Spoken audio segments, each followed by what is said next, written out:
Beep, beep, beep, beep. Welcome to Court EDI Jester. How are we all? Doing okay? Oh, really? Good. Right. Nice to see. Keep working. Buy me a coffee. Super thanks. But subscribe and share this, please, if you would. This is interesting, okay? And it's by a guy called Michael J. Bailey, and it's in Unheard. I've got the link for you in the dubers as usual. Why is Scientific American targeting my trans research? The magazine is trying to discredit my rapid onset gender dysphoria study, and this is by J. Michael Bailey. Okay? The recent Scientific American article, Evidence Undermines Rapid Onset Gender Dysphoria, claims, purports to be scientific journalism, but it is neither scientific nor journalism. What a surprise. You know, Scientific America is the one that's got that ridiculous thing about the sexes. Every time you say to somebody there's only two sexes, and they've just been 5 minutes in this, they go, no, here's the proof. It's from Scientific America. It's not proof. It's a nonsense article. Right? But, it's not all nonsense, but the idea that it says that there's more than two sexes is nonsense in itself. And I believe the author of that original article has already said so. But here they are again. Scientific American. I love it. It is neither scientific nor journalism. Great. It is yet another attempt to smother the fledgling but promising theory of rapid onset gender dysphoria, ROGD, in the cradle. There has been an immense rise in the rate of gender dysphoria diagnosis during the past decade, especially among adolescent girls. Many of these girls with long-standing emotional issues, or as we've heard them called before, folks, comorbidities, suddenly acquire the strong belief that they are transgender after seeing peers do the same thing. And that's peers as in other people in their social category, not peers as in Piers Morgan, who, as far as I know, has not adopted a transgender identity, but is in fact an attack helicopter and a two-spirit penguin. Right, okay. These observations are behind the theory that ROGD is a social contagion in which the false belief that one is transgender spreads. Now, ROGD, I believe, was coined by Lisa Lippman, and has been used ever since then to describe this phenomena, this social contagion phenomena that is sweeping the world. The Scientific American article provides a brief synopsis of the recent retraction of my article with several quotes by experts, speech marks, denying any support for ROGD. These experts are notable primarily because they are committed to promoting gender transition for persons who claim to have gender dysphoria.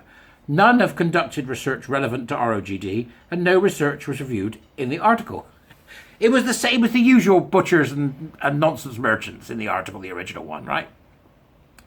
But if the recency of the gender dysphoria epidemic among adolescent girls should discourage certainty about its nature, the experts, speech marks, are not deterred. As one writes, this is just a fear-based concept that is not supported by studies. While another claims, to even say it's a hypothesis at this point, based on the paucity of research on this, I think is a real stretch. A third argues it is not rapid onset gender dysphoria, it's rapid onset parental discovery. Trust children, not parents. Whoa, horsey! Trust children, not parents. Scientific American doesn't provide any reason why anyone might believe ROGD, or for that matter, disbelieve any transgender activist. Nor does the article mention problematic trends such as a huge increase in referral rates of children and adolescents to the Tavistock Child Gender Identity Clinic. I was not surprised by the low quality of the Scientific American piece. Nor was I, mate, right? This is because the publication has become a purveyor of progressive ideology under the thin guise of science. Indeed, over the last few years, it has published pieces such as Modern Mathematics confronts its white patriarchal past. Denial of evolution is a form of white supremacy. The idea of two sexes is overly simplistic. There's that ridiculous one I mentioned earlier. There's links to all this in the article, so you can go and have a look for yourself. Based on those pieces, how does it expect to be considered a serious magazine anymore? After reading the resulting article, I'm glad I refused to give an interview to the lead reporter. Sadly, It is usually possible to know ahead of time what journalists will write about gender dysphoria topics. This is especially true of Scientific America. Thankfully, the truth of scientific theories is not ultimately resolved by how positively media covers them, though it sometimes feels this way, but instead by good, solid data. In collaboration with Lisa Littman and Ken Zucker, I am on the verge of beginning a long-term follow-up study of adolescents with gender dysphoria. I am confident that if rapid onset gender dysphoria theory is true, our study will provide evidence for it.